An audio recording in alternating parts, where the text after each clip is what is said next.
Hello everyone, welcome back to my channel, or welcome if you're new. Today is the sort of finale, or like the wrap up of my beauty bank for 2023. It's a little late, I know. I've been trying to figure out my filming and uploading schedule. It's whatever.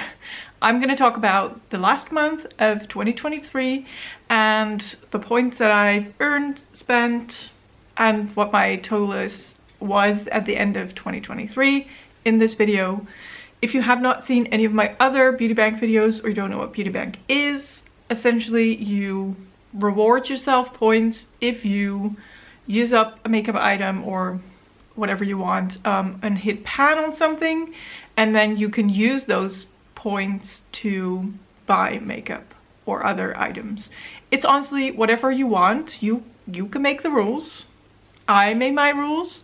My rules were I got half a point for hitting pan, I got 1 point for using up a small item, I got 2 points for using up a bigger item, and then I got 3 points for using up a lip product, because that's a hard collection, a hard category for me. So that were my rules for 2023. I started the month of December with 2.5 points in my beauty bank, which isn't a lot, but it has been a lot worse if you've seen previous videos. I have been in debt quite massively.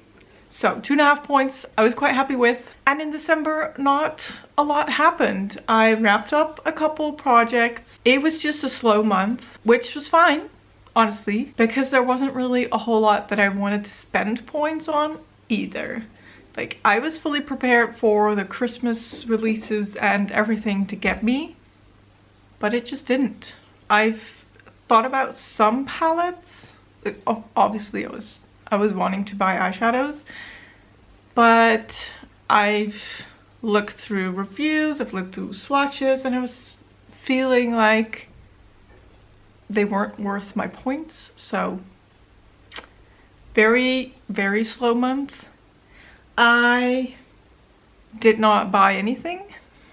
I did not finish anything. I did hit pan. So I hit 5 pans in December, which compared to all of my other months, 5 pans is not a lot, but it's okay.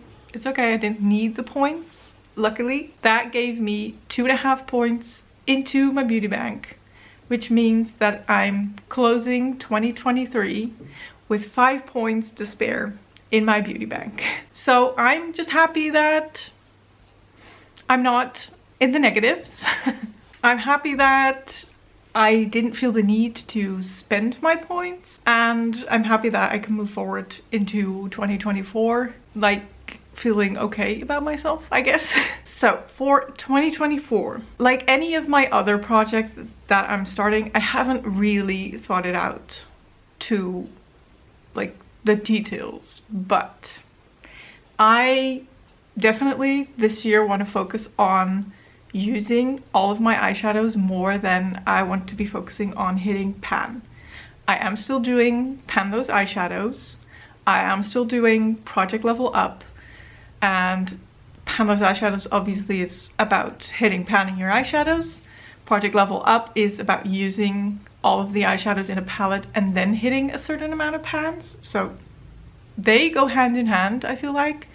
And I'm also introducing a no pan left behind, because I just feel like, you know, hitting pan is fun and it's satisfying and it gives me points. But I neglect all of my other eyeshadows, and I have a lot. So I really want to use my eyeshadows and figure out what are shades that I love, what are shades that I don't really love, so that I can give myself a clear perspective on if I want to bring things into my collection, if it's really 100% something that I would love, or if it's just 1, 2, or 3 shades in a palette that draw me in and the rest will go unused because I don't love the shadows. So that is my plan for 2024. I am gonna, I think, keep the reward system the same. So half a point for hitting pan, 1 point for using up a small item. Think of like mascaras or something. I use that every day pretty much. It's easy to use up, so that would give me 1 point. If I like use up a blush or something, that's a big item, I will give myself 3 points. 2 points, excuse me. And then lip products will still stay at 3 points because I just never get around to using them. So I want to make it a point for me to start using them more. Honestly, I'm not really sure if I'm going to be able to finish anything. I am working on a few easier lip product items like lip balms and glosses, so I might, but still it's hard for me. So we're gonna keep that reward 3 points. And then I also want to reward myself 1 point for doing no pan left behind. Is that fair though? Let's just say if an eyeshadow palette has over 9 eyeshadows, I can reward myself 1 point. If it's less than that, I will give myself half a point. I think that's a little bit more fair than saying 1 point, because I do also have palettes with like 4 eyeshadows, so getting 1 point for that would be too fair. And then I definitely want to change the spending point system, because in the past I've just said everything that I bring in is 1 point. I have brought in some single eyeshadows.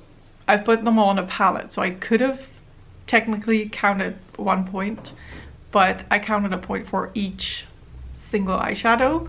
But then when I brought in a pre-made palette, it would also be just 1 point.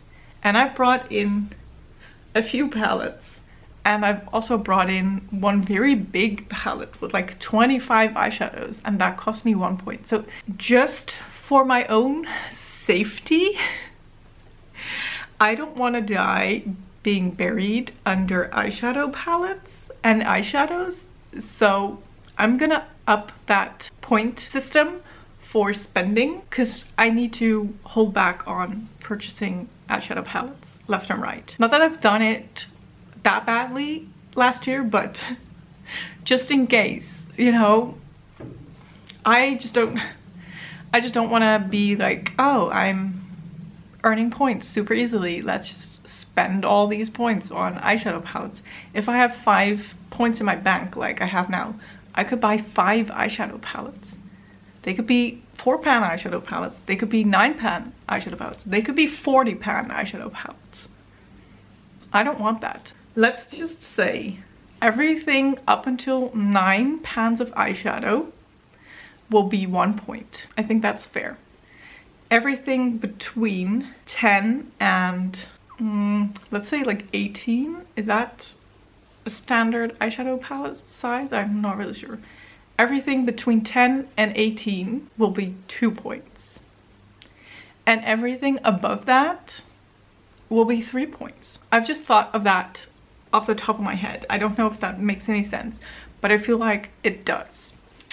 Also, I'm not gonna bring my 5 points into the new year. Maybe that's dangerous. Maybe there will be palettes that I want to buy and I will not have points. It's okay. I have a lot of palettes. I have a lot of eyeshadows. I don't need new one. I think I also want to set the rule that I cannot go below 0 with my points, because that would kind of defeat the purpose of, you know, you have to earn points before you can spend them. But I'm not sure yet. I don't know how this is gonna go.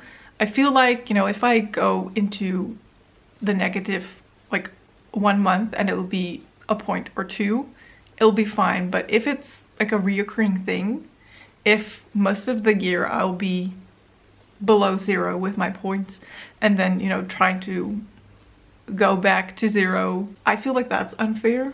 So I will have to see how it goes. I will make sure that if I go crazy, I will put a hold on myself. I will lock myself up, honestly. Ban myself from the internet. I don't want to see what palettes are coming out. I don't want to be tempted. It's gonna be the death of me, honestly.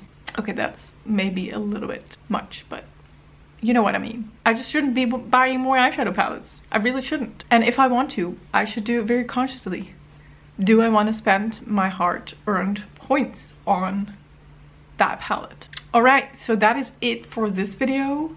I really hope you will stick around for this year's round of Beauty Bank. I'm excited, but also nervous to see where it's gonna go this year. It's easy to now say, I won't buy eyeshadows, I won't be tempted, but I just honestly do not know.